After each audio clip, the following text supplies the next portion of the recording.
Dans ce podcast, découvrez le quotidien d'un tribunal correctionnel au plus près de la réalité. Exceptionnellement, l'enregistrement des audiences que vous allez entendre a été autorisé. Bienvenue dans Justice en direct.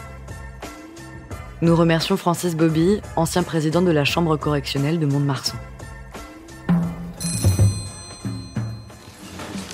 L'audience est ouverte, vous pouvez vous asseoir. Bonsoir monsieur. Bonsoir monsieur. Les faits qui vous sont reprochés sont malheureusement particulièrement banals. Banals parce qu'ils arrivent souvent, c'est ce que je veux dire, monsieur. Les faits qui vous sont reprochés sont graves, mais ils sont banals. Il s'agit de violences conjugales, monsieur. Vous vivez avec votre épouse et votre petite fille. Oui, tout à fait. On parle du moment des faits, hein, monsieur. Oui. Quel âge a cet enfant, monsieur? 2 ans et demi. D'accord, elle a 2 ans et demi. Et il se trouve, monsieur, que vous avez un statut d'adulte handicapé parce que vous présentez de façon habituelle un état dépressif. Vous présentez une fragilité psychologique. Oui. Et il se trouve, monsieur, que votre relation avec votre épouse s'est dégradée. Elle s'est dégradée au point que votre épouse avait le souhait de divorcer. Oui. Et que le jour des faits, elle vous annonce que le lundi, ce sont ses déclarations, elle va déposer une requête en divorce. Et là, visiblement, monsieur, vous vivez très mal ce qu'elle vous annonce. Oui. Et vous commettez des violences sur sa personne. Oui, c'est exact. D'après les déclarations de votre épouse, vous avez disjoncté, ce sont ses propres termes, hein. Vous avez commencé à lui taper dessus, 2 coups de poing dans le visage qui l'ont blessé à la lèvre inférieure, 1 coup de poing dans le dos.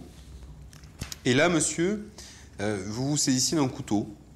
Oui, c'est exact. Et dans votre énervement, vous gardez quand même une part de lucidité puisque vous plantez dans le bureau ce couteau dans le mur. Tout à fait. Et à ce moment-là, monsieur, vous êtes tellement énervé que vous mettez un coup de pied dans une porte vitrée. Oui, j'ai passé mon pied à travers la... Oui, c'est vrai. Et vous vous blessez gravement. Oui. Gravement, puisque les photos qui sont versées au dossier sont assez parlantes, il y a du sang partout. Alors, votre fille était présente, monsieur, au moment de ces faits? Elle faisait la sieste. 2 ans, monsieur? Pardon? 2 ans. Comment? 2 ans, c'est l'âge de votre fille. Oui, 2 ans et demi. Vous êtes placé sous contrôle judiciaire, monsieur, avec interdiction de rencontrer votre épouse. Oui. Également avec l'obligation de suivre des soins. Oui. Alors, on va reprendre les faits, monsieur. Elle, ce qu'elle déclare, c'est que ce contexte de violence se passe dans le cadre d'une alcoolisation fréquente de votre part. Après avoir subi des soins, vous êtes replongé, vous avez de nouveau eu des problèmes d'alcoolisme importants, et que c'est dans ce contexte-là, de ce contexte de jalousie, que vous avez commis les faits qui vous sont reprochés. Je comprends pas tout à fait ce que vous voulez me dire. Alors, excusez-moi. Est-ce que, selon vous, c'est parce que vous avez des problèmes d'alcool et que vous êtes jaloux que vous avez commis les faits qui vous sont reprochés? Oui. Problème d'alcool, oui, et jalousie aussi. D'accord. Mais... Qu'est-ce que vous en pensez? La jalousie, même pas, non. Même pas? Non. Non. J'avais entièrement confiance en elle, donc... D'accord. Non. Qu'est-ce que vous pensez des faits qui vous sont reprochés, monsieur? Comment vous dire, je les reconnais entièrement, de toute façon. Je vous demande pas si vous les reconnaissez, je vous demande ce que vous en pensez, monsieur. Ce que j'en pense?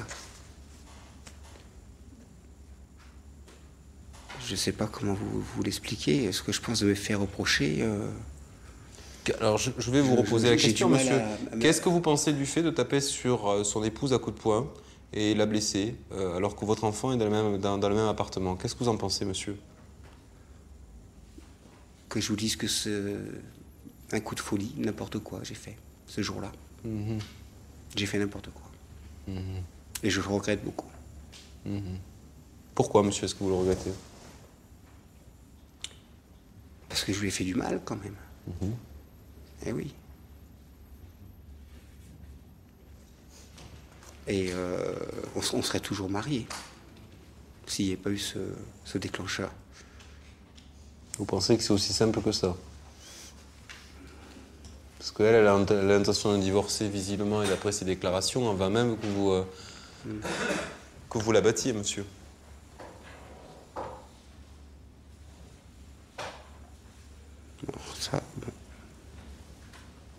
visiblement, monsieur l'a assez que vous alcoolisiez. C'est ce qu'elle déclare, hein, monsieur. Oui, c'est vrai, oui, tout à fait, oui. Ça pose problème quand même, monsieur. Alors aujourd'hui, moi je vous pose des questions. Oui. Vous prenez toujours le temps de la réflexion. J'ai parfois l'impression que mes questions ne sont pas forcément comprises. Vous prenez le temps de la réflexion pour répondre, j'entends bien, mais je n'ai absolument pas le sentiment Oui. que vous compreniez ce qui vous est reproché, monsieur. Oh, si. Je Ah bon? comprends. Oui. Parce que c'est pas anodin. Enfin, les violences qui vous sont reprochées, monsieur, elles sont pas anodines, elles sont importantes. Très clairement.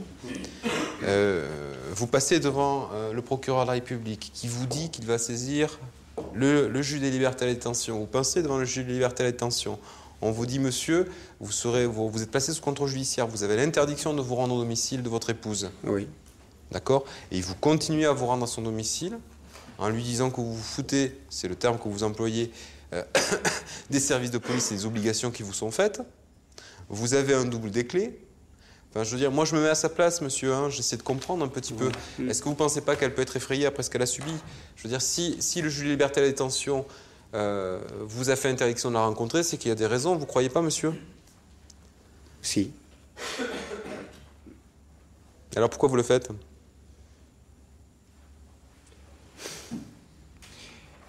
Parce que je l'aime toujours un peu. Voilà. Pardon? Je l'aime toujours encore. Enfin, je l'aimais toujours encore. Monsieur, il va falloir que vous expliquiez au tribunal m'a- quelque chose qui est toujours extrêmement surprenant dans ces affaires de violence conjugale. Oui. Comment on peut aimer quelqu'un et lui taper dessus? Parce que c'est quelque chose que je ne comprends pas, monsieur. Il faut que vous me l'expliquiez. Je vous écoute, monsieur, parce que je suis... Tout simplement parce que c'est l'alcool qui m'a fait ça.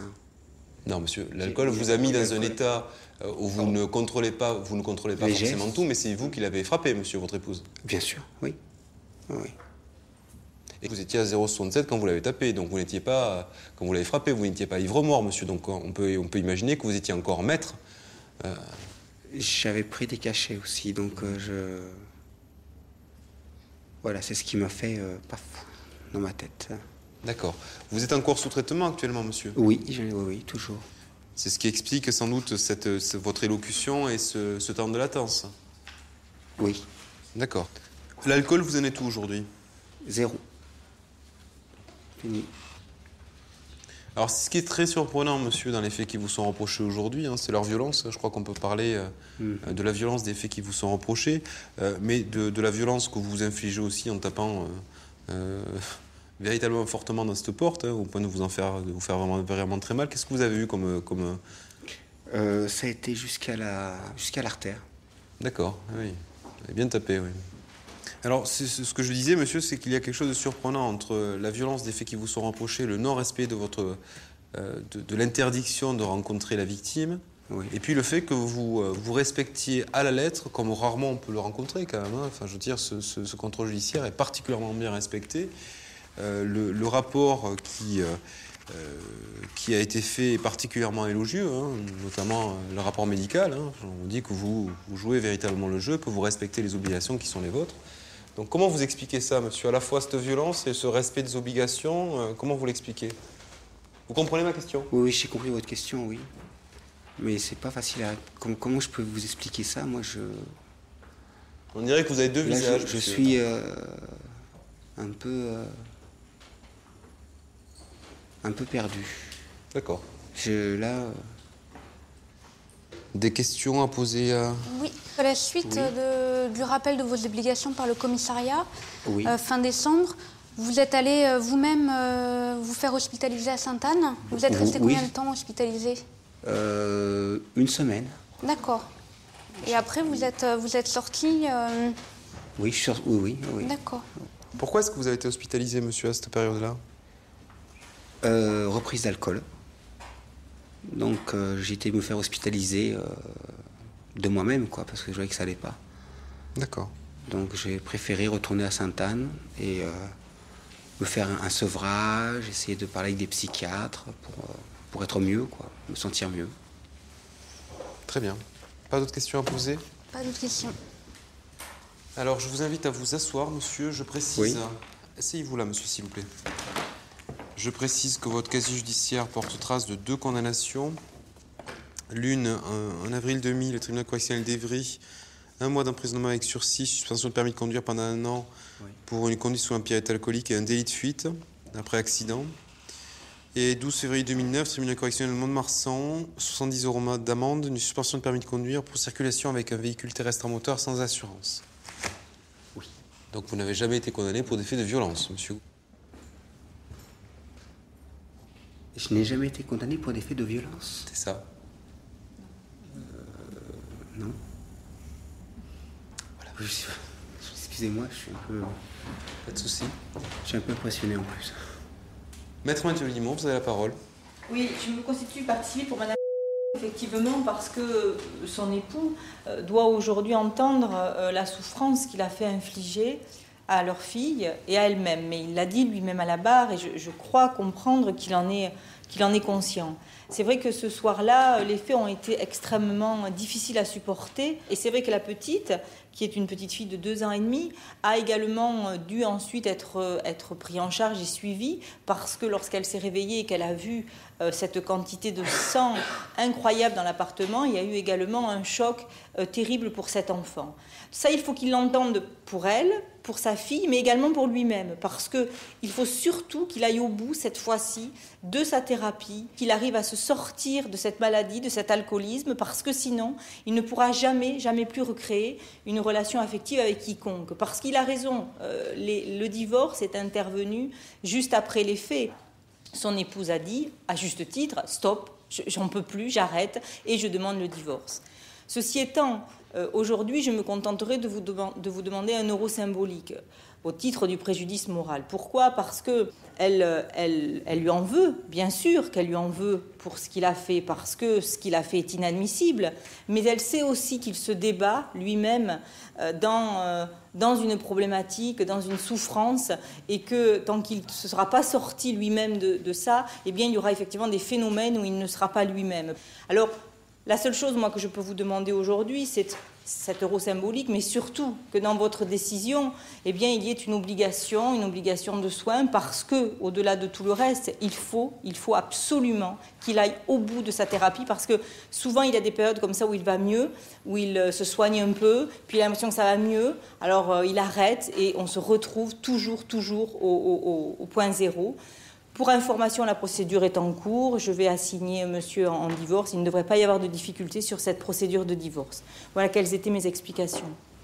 Le tribunal vous remercie, maître Mathieu Limon. Pas de demande sur l'article 475 du Code de procédure pénale. Non, je plaide au bénéfice de l'aide juridictionnelle totale et monsieur n'a absolument aucune possibilité financière. Très bien. Merci, maître Mathieu Limon. Madame le procureur de la République, vous avez la parole pour vos réquisitions. Oui, monsieur le Président, il est 17h lorsque les services de police sont appelés pour intervenir au domicile des époux.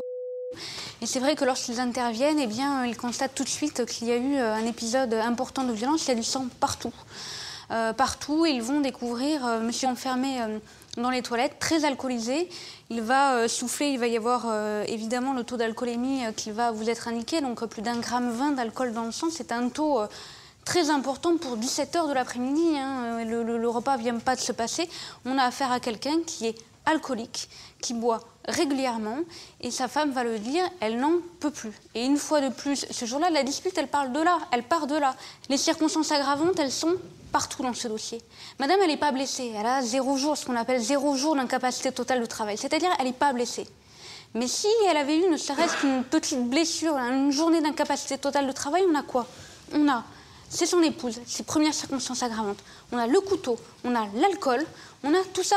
L'alcool, c'est une circonstance aggravante. La loi, elle prévoit, parce qu'elle sait très bien, le législateur sait très bien que quand on est sous l'emprise de l'alcool, on va être plus violent, on va avoir moins de limites. Le fait de s'alcooliser volontairement, sciemment, même si l'on est malade alcoolique, eh bien, c'est une circonstance aggravante parce qu'on est capable de commettre ce genre de violence. Voilà. L'arme utilisée pour menacer, même si après on la plante dans la table, c'est une circonstance aggravante aussi. C'est inadmissible. Et évidemment, les violences physiques contre son épouse, ces coups de poing, c'est véritablement inacceptable. Et quand on prétend aimer quelqu'un, eh bien on ne se comporte pas de la sorte, même s'il y a une annonce qui est difficile à digérer, même si, oui, quand on est en couple, eh bien des disputes, des cas où on n'est pas d'accord sur tout, c'est forcément, ça arrive, et on doit être capable de se maîtriser. Je vous demanderai de prononcer la peine de 5 mois d'emprisonnement avec sursis et mise à l'épreuve en totalité. Je pense que monsieur est bien conscient qu'il a frisé la prison, notamment pour le non-respect de son contrôle judiciaire, mais son attitude aussitôt après sa sortie des services de police me font aujourd'hui ne pas demander d'emprisonnement ferme. 5 mois d'emprisonnement avec sursis et mise à l'épreuve comportant cette obligation de soins. Pas d'interdiction d'entrer en contact, la victime ne le sollicite pas. Je ne pense pas que ce soit une demande de sa part. Le tribunal vous remercie, Madame le procureur de la République. Maître Lacroix ? Oui, Monsieur le Président, vous l'avez précisé, nous sommes devant vous aujourd'hui pour une affaire banale de par ses faits, mais une affaire banale dont les conséquences sont une nouvelle fois dramatiques. Alors, nous savons tous combien il est difficile aujourd'hui d'aborder le problème du sevrage de l'alcool pour un sujet dépendant. En tout état de cause, j'insiste sur le fait que monsieur n'est pas une mauvaise personne, n'est pas un mauvais personnage. Alors, son histoire, c'est simple, et cela d'ailleurs ressort des paroles, des dires du psychiatre. Son histoire, c'est 25 ans d'alcoolisation. C'est 25 ans, comme le psychiatre peut le souligner, 25 ans de parcours institutionnel, c'est-à-dire des cures de sevrage, des tentatives de suicide, une dépression.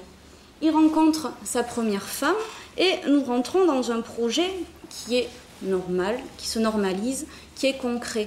Un premier mariage, un enfant, une maison. Puis, monsieur replonge une nouvelle fois dans son problème qui est récurrent dans l'alcoolisme, et à partir de ce moment-là, c'est une vie beaucoup plus marginale qui s'installe. Alors, il est admis une nouvelle fois en cure de sevrage au sein de la clinique Sainte-Anne. Il rencontre sa femme actuelle, et là, qu'est-ce qu'il se passe? Il recraque une nouvelle fois, et quand je vous dis que c'est une spirale infernale, c'est une spirale parce que c'est une détresse familiale, parce qu'il n'a plus de rapport avec sa famille, et cela ressort également de la procédure.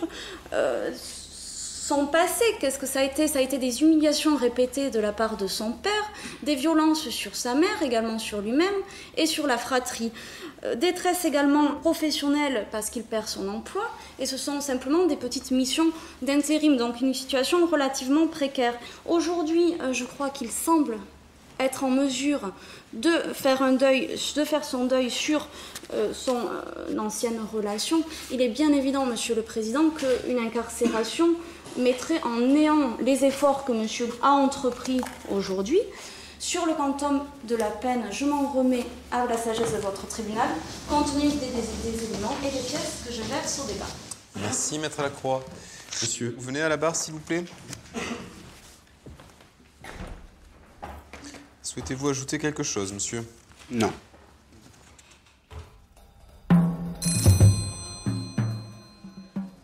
Alors, monsieur, le tribunal vous déclare coupable des faits qui vous sont reprochés, vous condamne à une peine de 5 mois d'emprisonnement avec sursis et mise à l'épreuve pendant un délai de 3 ans et une obligation de soins. Je vais y revenir, monsieur. Le tribunal reçoit la caution de partie civile de madame, vous condamne, monsieur, à lui payer la somme de 1 € à titre de dommages et intérêts pour son préjudice moral.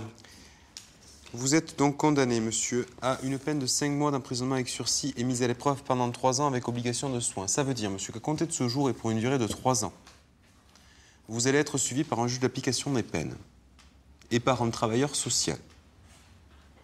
D'accord ? Pendant ce délai de 3 ans, monsieur, vous aurez au-dessus de la tête 5 mois d'emprisonnement. Vous n'avez pas envie d'aller en prison, je suppose, monsieur? Pas du tout. Vous devrez respecter un certain nombre d'obligations, je vais vous les lire et vous allez écouter, monsieur.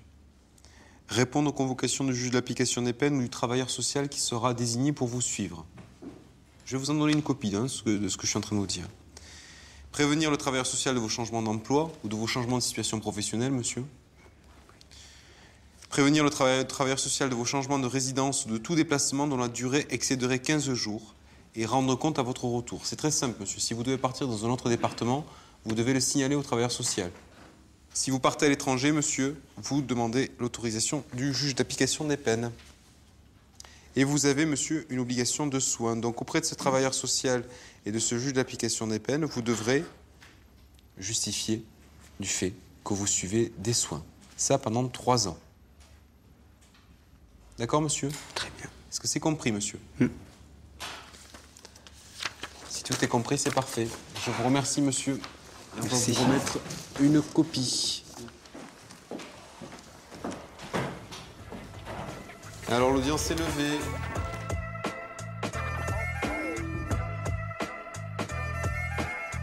Vous venez d'écouter Justice en direct. Si vous avez aimé ce podcast, vous pouvez vous abonner sur votre plateforme de podcast préférée et suivre Initial Studio sur les réseaux sociaux.